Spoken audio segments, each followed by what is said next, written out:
이미 저주를 한 것이 있기 때문에 그 저주를 뒤집을 수 있도록 축복을 빌어주려는 것 같습니다. 처음에 은을 잃어버린 것을 알았을 때 당연히 화가 났었겠지요. 그래서 도둑을 저주한 건데 알고 보니까 자기 아들이 범인이었다는 거예요. 그래서 진실을 알고 보니까 그렇게 화가 나서 저주를 했는데 이제는 그 저주 때문에 걱정이 되는 거죠. 알고 보니까 내 아들을 저주했어요. 그래서 아들을 축복함으로써 이 저주를 취소하려고 하는 겁니다. 아마 모르긴 몰라도 저주를 했을 때도 여호와의 이름으로 저주를 했겠지요. 그러니까 축복을 할 때도 야훼의 이름으로 축복을 하는 겁니다. 저주와 축복을 통해서 지금 이 어머니가 하려는 행동은 뭐지요? 하나님을 조종하려는 겁니다. 오락기의 조이스틱처럼요. 축복했다가 저주했다가 이리 갔다가 저리 갔다가. 이게 바로 우상숭배의 태도입니다. 이해가 되시죠? 이 어머니는 참 신이신 야훼 하나님을 가지고 우상숭배를 했다는 말입니다. 이상하게 들리실 수 있지만 이방신이 아니라 우리가 믿는 진짜 하나님에 대해서도 우상숭배를 하는 것이 가능합니다. 하나님을 그냥 우상 대하듯이 취급해버리면 그게 바로 우상숭배라는 말이지요. 어떻게요? 오락기 조종하듯이 하나님을 마음대로 조종하려는 태도로 말입니다. 혹시 여러분도 그러실 때가 있으신가요? 하나님께서 나의 이익을 위해서 뭔가를 해주시도록 만들고 싶어 하실 때가 있으신가요? 뭔가 좋은 결과를 원할 때에 더욱 열심히 기도하는 경향이 있으신가요? 하나님께 뭔가 요구하고 싶을 때에 좀 더 신앙적으로 살려고 노력하는 편이신가요? 하나님께 뭔가 특별한 헌금을 드리고는 주님께서 나를 위해서 뭔가 특별한 일을 이루어 주시기를 기대하시나요? 물론 이런 것들을 전부 다 무조건 다 나쁘다고 정죄할 수는 없습니다. 우리 당연히 기도해야죠.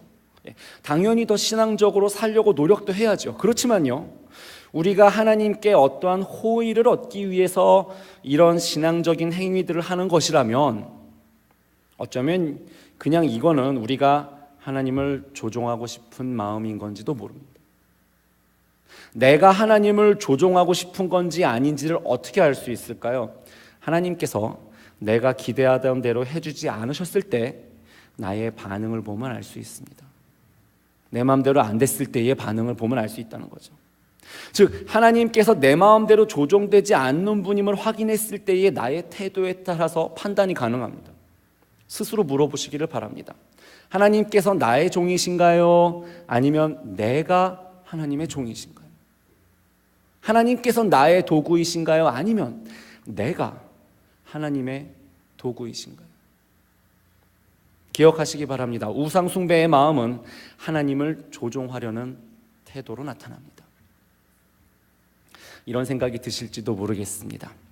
에이, 목사님 제 걱정은 마세요. 저는 정말 진지하게 신앙생활을 하고 있는 진지한 신앙인이란 말이죠. 하나님 앞에 신실하기 원하고요. 제가 기도도 얼마나 열심히 하고 있는데 정말 좋은 신앙인이 되려고 열심히 노력하고 있다니까요. 아니 제가 신실한 그리스도인처럼 안 보이세요? 네, 물론 우리 가운데는 정말 신실한 그리스도인들처럼 보이는 분들이 많으십니다.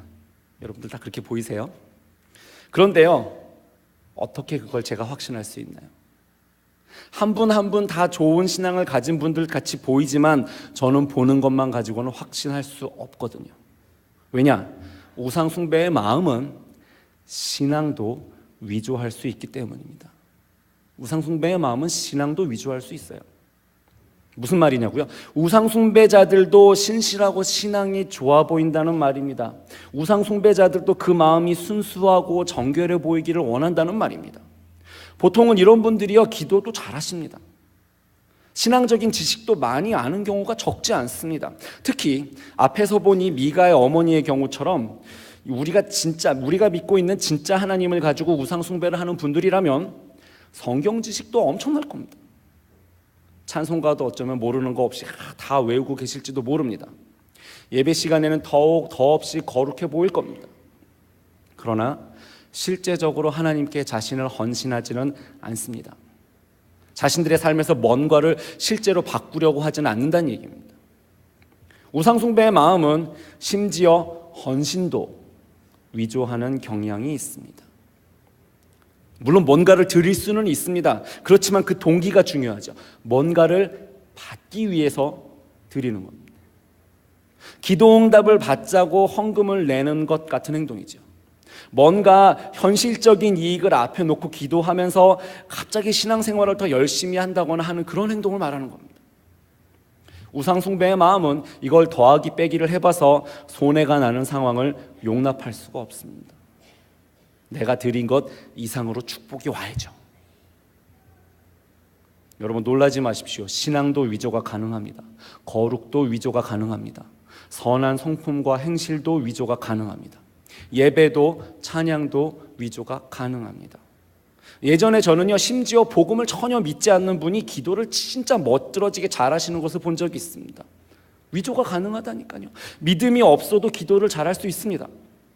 우리의 영성도 위조가 가능합니다. 근데 뭐가 문제인지 아세요?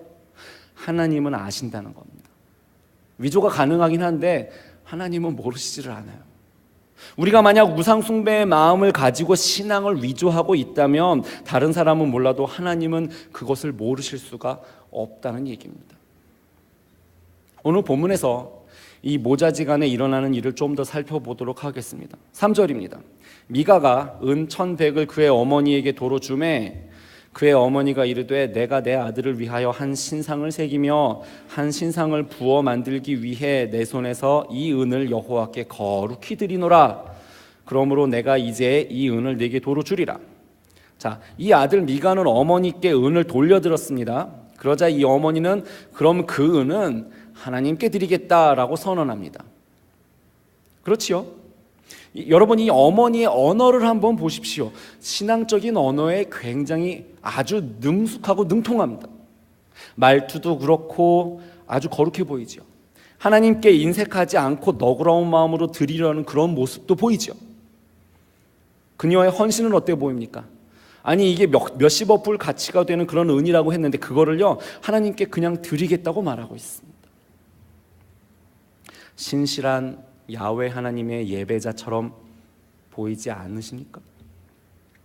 그런데 4절에서 실제로 이 여인이 어떻게 하는지를 한번 보십시오. 미가가 그 은을 그의 어머니에게 도로 주었으므로 어머니가 그 은 200을 가져다가 은장색에게 주어 한 신상을 새기고 한 신상을 부어 만들었더니 그 신상이 미가의 집에 있더라. 잠깐만요. 분명히 이 은을 야훼 하나님께 거룩하게 드리겠다고 하지 않았나요? 3절에서 그랬죠. 1,100세겔의 은을 전부 드리는 줄 알았더니만 그게 아니라 200세겔의 은만 아들에게 줬습니다. 은장색에게. 아마도 이게 제가 잘못 알아듣고 오해를 한 것 같아요. 그죠? 그런데 다시 보십시오. 그 200세겔의 은을 가지고 이번엔 뭘 하지요? 신상을. 새로 나온 상품이 아닙니다. 신상을 만들었습니다. 아마도 야훼 하나님의 신상을 만들었나 봅니다. 그런데요, 그것도 우상은 우상입니다. 잘 아시잖아요, 그죠? 하나님께서 하나님의 신상을 만드는 것을 허락하셨나요? 안 하셨지요. 이 어머니가 하고 있는 것을 보면 굉장히 진지해 보입니다. 지금 장난하는 게 아니에요. 누가 200세겔이라도 작은 돈이 아니잖아요. 이걸 가지고 누가 장난하겠어요? 굉장히 진지하고 시리어스하게 지금 이걸 쓰고 있는 겁니다. 그만큼 진지하게 하나님을 섬기겠다는 제스처를 보여주고 있는데 문제는 뭐죠? 틀리게 하고 있다는 겁니다. 아무튼 이 어머니는 그렇게 200세겔의 은을 들여서 우상을 만들어 놨습니다. 그리고 나서 이 우상을 어디에 놓나요? 실로에 있는 성막에다 가져놨나요? 제사장들에게 들고 갔냐는 말입니다. 아니죠.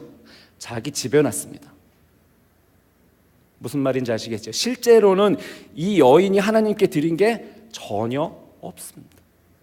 하나님께 드리겠다고 했던 은은 실제로 미가의 집을 한 방울도 전혀 벗어나지 않았습니다. 그냥 아무 때나 자기가 필요할 때 하나님을 부를 수 있도록 자기 집에다가 야훼 하나님의 우상을 떡하니 하나 만들어 놓은 겁니다. 이래 놨으니까 집에 야훼 하나님의 우상을 모셔놨는데 이제는 굳이 성막에 갈 필요도 없어졌습니다. 이 사람이 하나님께 뭘 드리긴 드렸나요? 아니죠. 드리는 척은 했지만, 거룩한 언어를 썼지만, 진지하게 했지만 실제로 아무것도 안 드렸습니다. 이것이 바로 우상숭배의 마음입니다. 우상 숭배는요, 신앙까지도 위조할 수 있습니다. 그리고 다들 아시지요? 저와 여러분도 이런 거 할 능력이 있습니다. 우리는 우리의 신앙도 위조할 수 있습니다. 우리는 거룩한 척을 아주 잘할 수 있습니다. 신앙적이고 영적인 것을 말할 줄도 압니다. 무슨 말이냐면요, 우리가 정말 조심하지 않고 까딱 잘못하면 이 그리스도의 진리의 복음을 가지고도 우상 숭배를 할 수 있는 사람들이라는 말입니다. 다시요, 우리는 심지어 우리의 신앙도 위조할 수 있는 그런 능력자들입니다. 그렇지만 잊지 마시길 바랍니다. 하나님 그것도 아십니다. 그런데요, 왜 이런 일이 생길까요? 왜 굳이 사람들은 자기의 신앙까지도 위조하게 될까요? 왜 사람들은 진리의 그리스도 복음을 가지고 우상 숭배를 저지르기도 하는 걸까요? 그리고 그러면 그렇게 안 하려면, 우상 숭배의 마음을 갖지 않으려면 어떻게 해야 할까요? 이거를 기억하시기를 바랍니다. 내가 아니고 하나님이 왕이십니다. 내가 아니고 하나님이 왕이십니다. 하나님이 왕이시고 우리는 그분의 백성이잖아요. 그게 우리와 하나님 사이의 관계의 본질입니다. 그리고 이것이 바로 이 우상 숭배와 또 진정한 신앙의 태도가 정면으로 배치되는 지점이기도 합니다. 하나님이 우리의 왕이시라면 우리가 그분을 조종하는 것이 아니라 마땅히 그분이 우리를 컨트롤하셔야 합니다. 그렇지요? 그분이 왕이시고 우리는 그분의 신하니까요. 그분은 말씀하시고 우리는 듣고 순종하는 겁니다. 간단하죠? 그런데 이 기독교적인 우상 숭배자들, 즉 하나님을 우상처럼 섬기는 분들의 경우는 이게 반대로 되어 있습니다. 아마 예수님을 주님으로 부르기도 하고 하나님을 자기의 왕이라고 부르기는 할 겁니다. 그런데 실제적으로는 자기 자신의 인생의 왕좌에는 본인이 앉아서 다스리고 싶어들 합니다. 내가 왕좌에 앉아서 하나님으로 하여금 나를 섬기게 하는 사람들입니다. 나의 만족과 유익을 위해서 하나님이 나를 도와주셔야 한다고 생각하는 사람입니다. 이런 분들에게는 내가 왕이고 하나님은 신하가 되는 겁니다. 정반대지요. 나는 말하고 하나님은 들으시고 응답하셔야만 하는 겁니다. 다시 한번 미가의 가족을 살펴보겠습니다. 5절입니다. 그 사람 미가에게 신당이 있으므로 그가 에봇과 드라빔을 만들고 한 아들을 세워 그의 제사장으로 삼았더라. 그러니까 그 어머니가 우상을 만들고 집에다 뒀습니다. 그리고 난 다음에 미가는 에봇과 드라빔, 즉 또 다른 우상을 더 만들었습니다. 그리고 나서 자기 아들 중에서 한 명을 뽑아가지고 제사장으로 세웁니다. 이런 거 가지고 네 글자로 점입가경이라 하죠. 이렇게 세운 제사장이 올바로 이 하나님과 그 집 사람들 사이를 중재하는 역할을 제대로 수행할 수 있었을까요?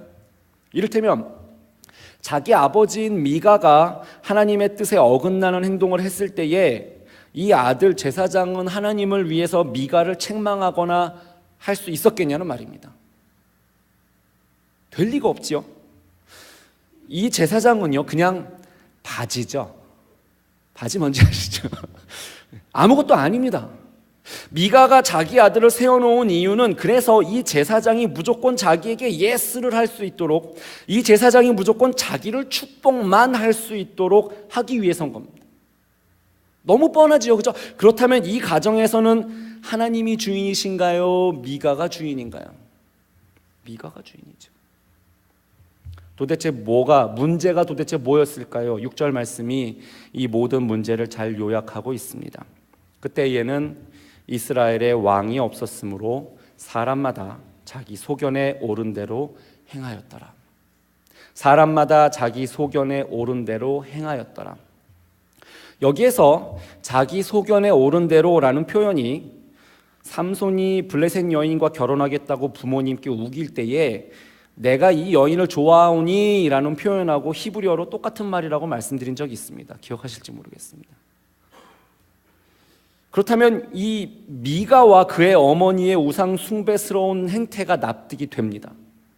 삼손은 그 여인이 자기 눈에 맞아서 결혼을 한 거고, 미가를 비롯한 이스라엘 백성들은 뭐든지 자기 눈에 맞는 대로 결정하고 행동했다는 겁니다. 내 맘대로 할 거야. 결국은 이 문제라는 겁니다. 말씀은 그때에는 이스라엘에 왕이 없었으므로 라고 기록하고 있습니다. 여기에 이스라엘 백성들의 오해가 있었습니다. 그때에는 이스라엘에 정말 왕이 없었을까요? 아직 사사시대였으니까 왕은 아직 없었나요? 아니죠. 사사는 진정한 왕이신 분의 에이전트였습니다. 이스라엘에는 하나님이 계셨습니다. 애초에 하나님께서 아브라함을 부르실 때부터 하신 말씀이 이겁니다. 나는 네 하나님이 되고 너는 내 백성이 될 것이다. 여러분, 누군가의 백성이 된다는 게 무슨 말이지요? 그분을 왕으로 모신다는 말이잖아요. 이스라엘은 그 민족이 형성되기도 전에 이미 왕이 정해져 있는 백성들이었습니다. 하나님께서 그 왕이셨다는 말입니다. 그래서 하나님의 말씀에 따라 살아야 했던 겁니다. 그런데 오늘 본문에 나오는 미가의 집안이 그랬던 것처럼 그들은 반대로 하나님을 자기의 신하로 만들어버렸습니다. 조종하기 좋게.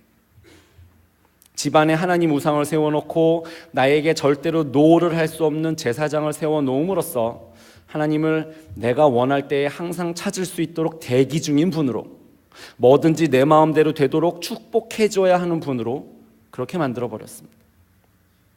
6절을 보니까 알 수 있는 것은 미가의 가정 하나가 문제가 아니라 이스라엘 백성들이 다들 자기들 눈에 오른 대로 자기들 마음대로 그렇게 살아가는 것이 다들 고만고만했다는 겁니다. 그렇다면 정말로 그들에게는 왕이 없었던 게 맞죠. 진짜 왕이 되셔야 되는 분은 있지만 그들은 왕이 없이 산 거죠. 진정한 왕이신 하나님을 모셔야 하는 백성들이었지만 자기들이 각각 왕처럼 살고 있었으니까요. 여러분, 우리는 어떻습니까? 우리는 스스로 우리 인생의 왕이 되어서 살고 싶어 하지 않습니까? 혹시 내 인생을 내 마음대로 살기 위해서 하나님을 우상으로 그렇게 삼고 살아가는 거 아닌가요? 아니면 하나님께서 내 인생의 왕이시기 때문에 그분의 뜻대로 살기 위해서 치열하게 싸우고 계신가요? 예, 이것은 저와 여러분의 실제적인 삶에 대한 이야기입니다. 치열하게 싸우고 계시냐고 제가 물었지요. 왕의 백성으로 살아가려면 그 삶에 에너지가 많이 들어갑니다. 치열하게 싸우는 에너지가 들어갑니다. 나의 뜻이 아니라 왕의 뜻에 따라서 나의 삶을 맞추어 가야 하기 때문이죠. 우상숭배의 마음을 가진 사람들은 그렇게 왕의 뜻에 따라 살아가기 위해서 에너지를 소비할 필요가 없습니다. 내가 왕이니까 내 뜻이 중요하고 하나님 우상을 뒀으니까 그분이 나의 뜻에 맞추어 주시기를 바라면 되기 때문입니다. 말씀은 끊임없이 우리의 사는 방식을 점검하기를 요청합니다. 우리의 기도하는 방식을 돌아보기를 요구합니다. 삶 속에서 어떤 결정을 내릴 때에 나의 기준은 무엇인지 자꾸 생각해 보기를 강권합니다. 그리스도인들이라면 하나님께서 왕이 되시고 우리는 그분의 신하가 되어야 합니다. 내가 아니고 하나님이 왕이신 겁니다. 그러면 어떻게 하나님을 왕으로 모시고 살 수 있을까요? 일단 하나님의 말씀을 들으셔야 합니다. 성경책 펼쳐 들고 그분의 뜻이 무엇인지 배워야 합니다. 매일마다 큐티를 하라고 교재를 정하고 성경 통독을 시키고 성경 퀴즈를 하고 제자 양육을 하고 이러는 게 이게 모두들 바쁘게 다들 힘들게 살고 계신 여러분들을 향하여 한번 더 바빠봐라 이런 의미에서 하는 게 아닙니다. 하나님께서는 성경을 통하여 이미 우리에게 하실 말씀을 하셨습니다. 그러니까 하나님을 왕으로 모시고 살기 위해서는, 그분께 순종하기 위해서는 말씀에 대한 사모함이 반드시 필요한 겁니다. 성경을 읽지 않고 좋은 그리스도인이 된다는 것은 불가능합니다. 그런 거 없습니다. 왕을 모시려면 그분의 말씀을 들어야 합니다. 그리고 말씀을 들었다면 그대로 살기 위해서 치열하게 싸워야 됩니다. 그런데 만약에 나의 삶이 이것과는 반대로 움직이고 있다면요, 내가 말하고 하나님께서 듣고 순종하셔야만 하는 구조라면요, 이거 정말 끔찍한 일이지만요, 생각 외로 우리가 사는 세상에 아주 흔한 일입니다. 생각보다 하나님을 그냥 우상 취급하면서 사는 사람들이 많습니다. 나는 말하는데, 그러니까 기도는 열심히 하는데 하나님은 말씀하실 기회가 없어요. 성경은 들고만 다니니까요. 또는 성경이 교회에만 있는 경우도 있지요. 이거 우리의 신앙에는 정말로 위험한 일입니다. 간혹 말씀은 전혀 알려고 하지도 않으면서 기도만 열심히 하고 있는 분들을 보면 저는 도대체 이분들의 신앙이 어디로 튈 줄을 몰라서 무척 염려가 되기까지 합니다. 죄송하지만 또 다른 미가가 될 가능성이 아주 충만한 겁니다. 혹시나 내가 성경을 읽는 시간보다 기도하는 시간이 많이 차이 날 정도로 길다면 고민 한번 해보시기 바랍니다. 여러분, 종교개혁자인 루터가 했다는 유명한 말을 아시나요? 나는 하루에 2시간씩 기도한다. 그런데 오늘은 너무 할 일이 많아서 진짜 바쁘다. 그래서 나는 오늘은 3시간 기도해야 되겠다. 참 도전을 주는 말이잖아요. 그런데 제가 루터 공부하신 분께 이 명언에 대해서 물어봤어요. 알고 보니까 루터가 말하는 이 기도 시간은 성경을 연구하는 시간이 포함된 기도 시간입니다. 하나님과 교제하는 것은 성경을 읽지 않고는 성립되지 않습니다. 주님과 나와의 의사소통이 이게 양방향으로 작용하지 않으면 이건 교제도 아니고 소통도 아닌 겁니다. 성경을 통하여 주님이 말씀을 듣고 나는 듣고 주님이 말씀하시고 성경을 통하여 나는 듣고 순종하는 그런 삶의 구조가 나와야 합니다. 이것이 왕의 백성으로 사는 방법입니다. 여러분 기억하시기 바랍니다. 내가 아니고 하나님이 왕이십니다. 신앙인들에게는 하나님과의 올바른 관계가 매우 중요합니다. 어떤 관계지요? 그분은 나의 왕이 되시고 나는 그분의 백성과 신하가 되는 관계입니다. 내가 아니고 하나님이 왕이십니다. 이 관계가 틀어지면 미가와 같은 경우가 나오게 되는 겁니다. 하나님을 우상으로 삼고 살아가는 그런 비극이 생기는 거죠.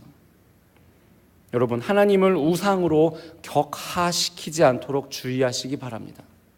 하나님을 하나님 되도록 하시기를 바랍니다. 하나님은 우리의 왕이십니다. 기억하십시오. 내가 아니고 하나님이 왕이십니다. 함께 기도하겠습니다. 살아계신 아버지 하나님, 우리의 연약함을 불쌍히 여겨주시고 우리의 믿음과 생각과 신앙을 붙들어 주시옵소서. 하나님을 우상 삼지 않게 하여 주시고 하나님을 진정한 나의 왕으로 모시고 나의 인생을 주의 뜻에 맞추어 살아갈 수 있도록 하나님 우리 각 사람의 마음과 생각을 주장하여 주시옵소서. 감사드리며 예수 그리스도의 이름으로 기도합니다. 아멘.